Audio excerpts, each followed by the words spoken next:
Hello collectors, today I'm going to be making a video comparing two of the famous suits from the Marvel movies of Iron Man. We're going to be comparing Iron Man Mark 6, Mark 7 from the Avengers and Mark 85 from Endgame. I've been collecting Iron Man since the original Mark 6 came out, so I've been in the game for quite some time now. This is something that I wish there was more in the community. I wish there was more comparisons to help us decide, okay, this has that. You get this, you get that. It just really helps me a lot trying to see what other people have to say.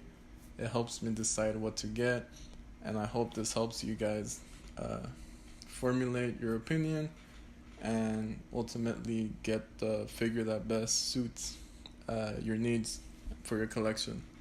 We're gonna start with Iron Man Mark 7 from the Avengers. It's diecast and it's at $433, while the Mark 85 from Endgame it's $10 cheaper. So today we're gonna be looking at what this one comes with, what the other one comes with, and which one is the ultimate figure for you guys.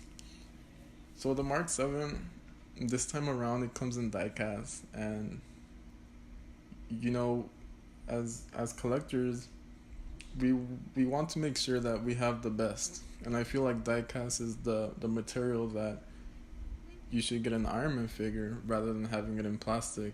I feel like the diecast it makes it more special, and when you hold it, it just you feel the quality, and I feel like this is what these figures deserve.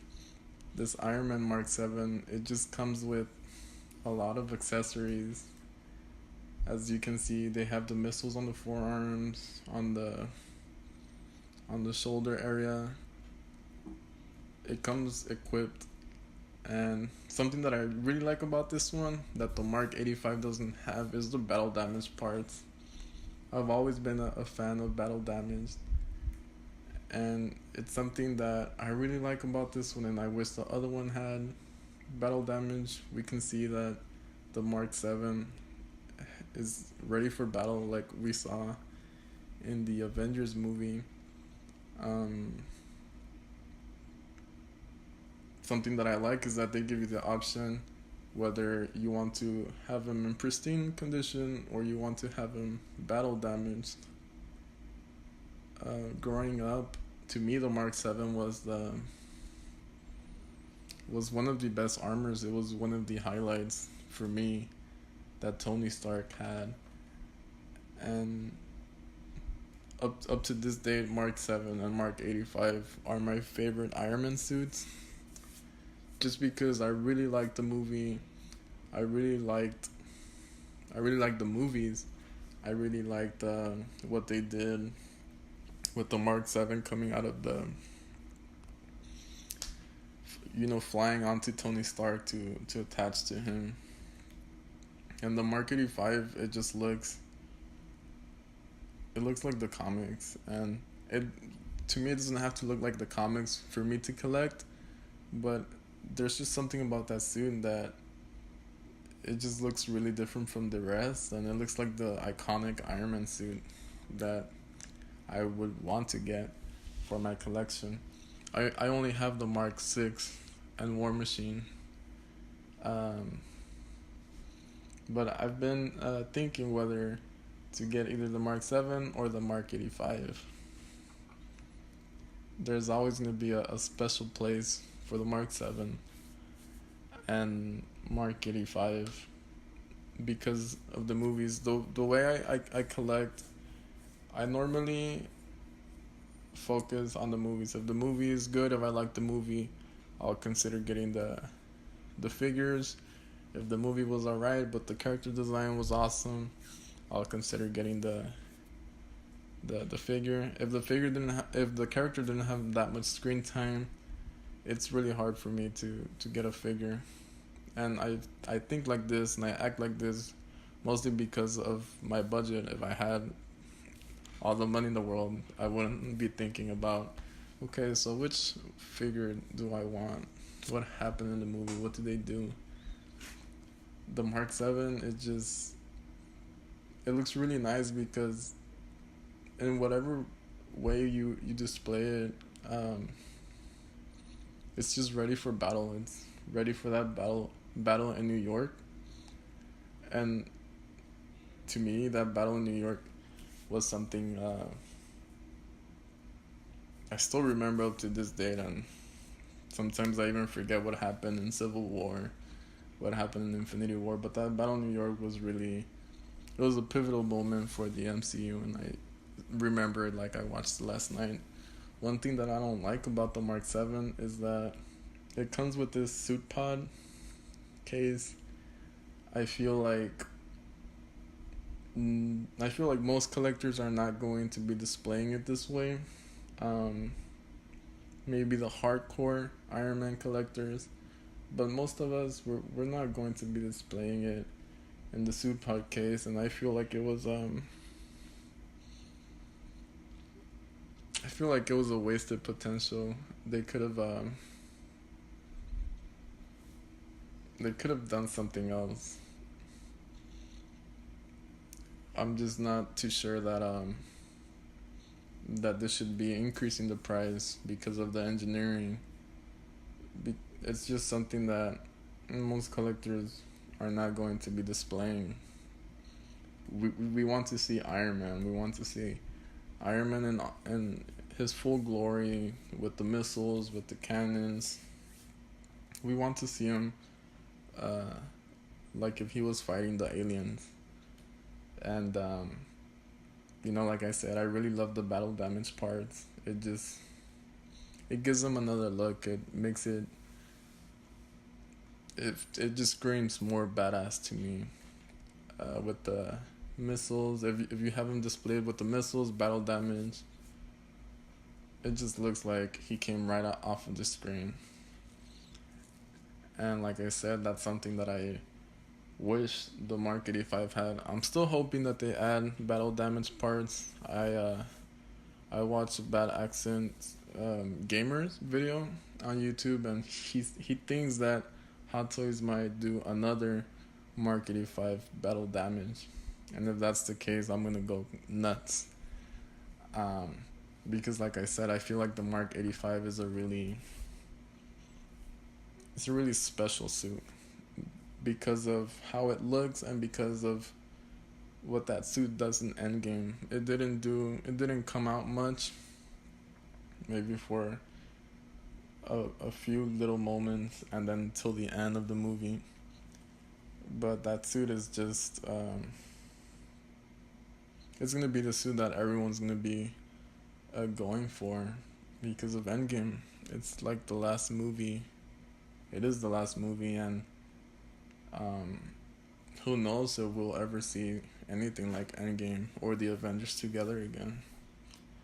As we can see in this final picture for the Mark 7, it pretty much comes with a lot of accessories. You get the suit pod mode case, right there, the missiles, the mask, the head sculpt, the opening flaps, these missiles, the opening flaps in the legs. It looks like these are opening flaps. You can remove the chest plate, and you get a lot of accessories. The stand I don't really like. I feel like instead of the suit pod mode over here, I would have rather preferred getting a better stand, just because I'm not gonna be displaying it in the suit pod mode. I'd rather much get a better stand because it's Mark 7. It's a really iconic suit, and it just deserves something more than this. I've heard that this is a stand from I believe the Terminator that came out quite a while ago. I just feel like the stand and the suit pod mode, really, they don't complement the figure that well. Overall, it's a really nice figure. If you really like the movie and if you're a fan of the Mark 7, I feel like it's something that you should definitely get. Like I said, it's $433 and it releases around October through December. Now we're gonna be going over to the Mark 85 from Endgame. This is $423, and like I said, this suit looks really beautiful. This suit is also iconic. I believe it's more iconic than the Mark 7. And on the contrary to the Mark 7, in this Mark 85, we get the actual Tony Stark head sculpt, and it looks really beautiful. If we can see, he looks really old compared to the other Tony Stark head sculpts. Um, the suit looks really shiny. I really love the gold on the biceps, the shoulders, and the legs. I feel like this is the color combination that we should have gotten for the Mark III.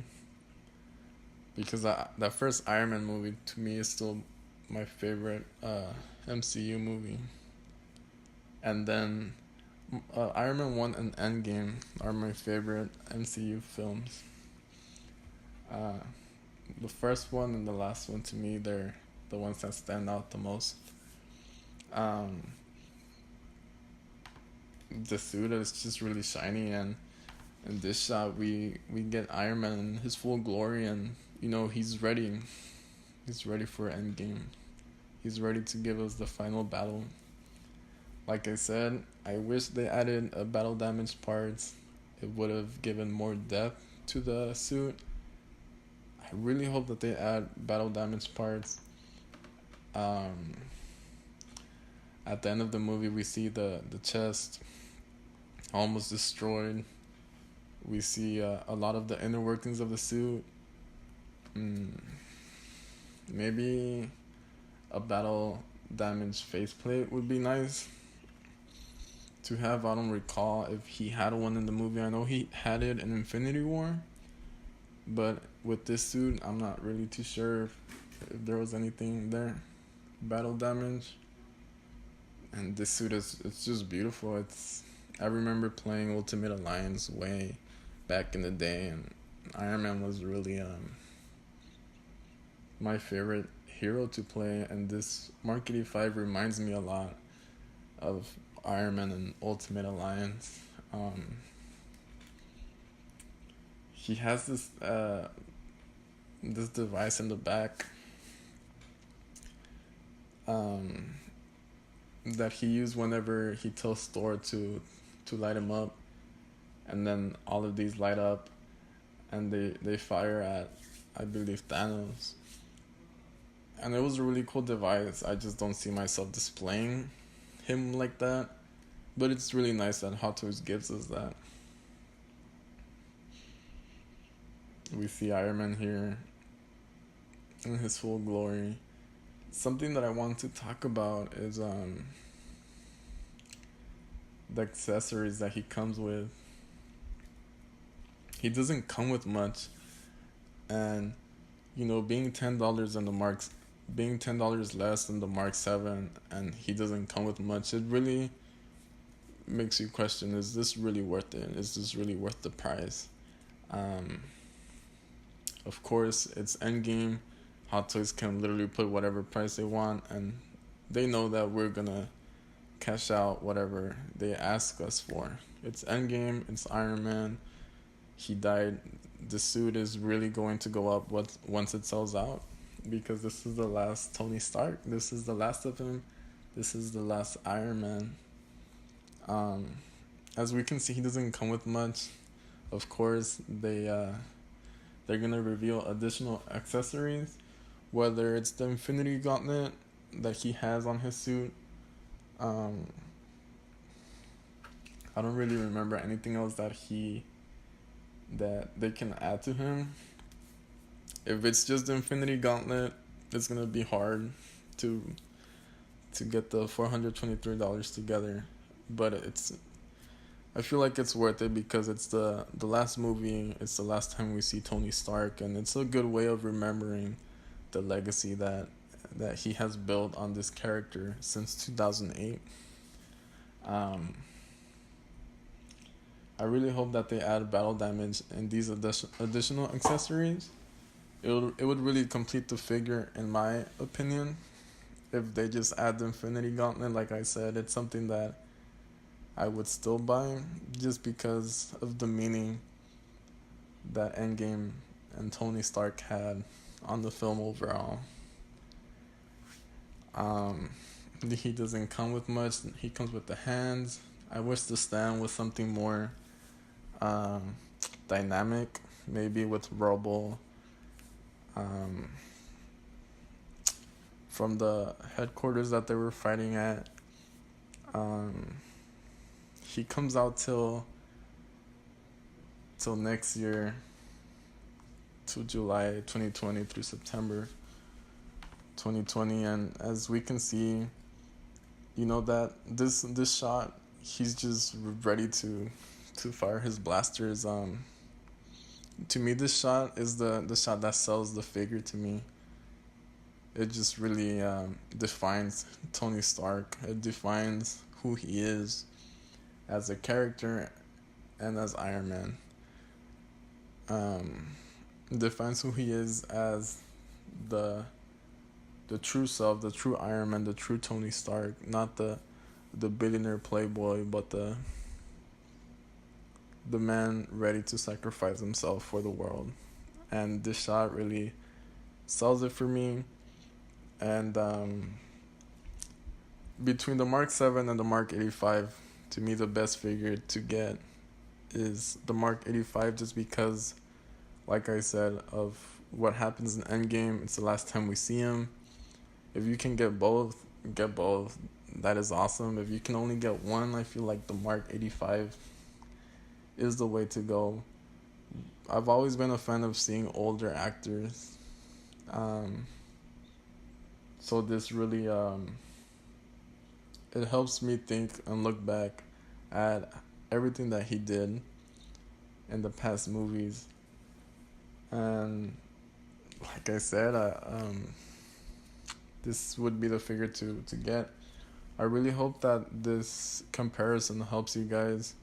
I'm new to making videos, so this is something that I really want to improve on. Let me know what you guys think about this comparison, whether you want to see more comparisons, whether you want to see some other type of video content regarding Hot Toys. I have the 1/4 the Dark Knight, the Joker figure coming in soon, so stay tuned for those videos. Let me know what you guys think of this video, and if you guys would like to see more content, please comment. Let me know what you guys think. Which figure will you guys be buying ultimately? And like and subscribe. It's gonna help me push more content for you guys. And thank you for watching.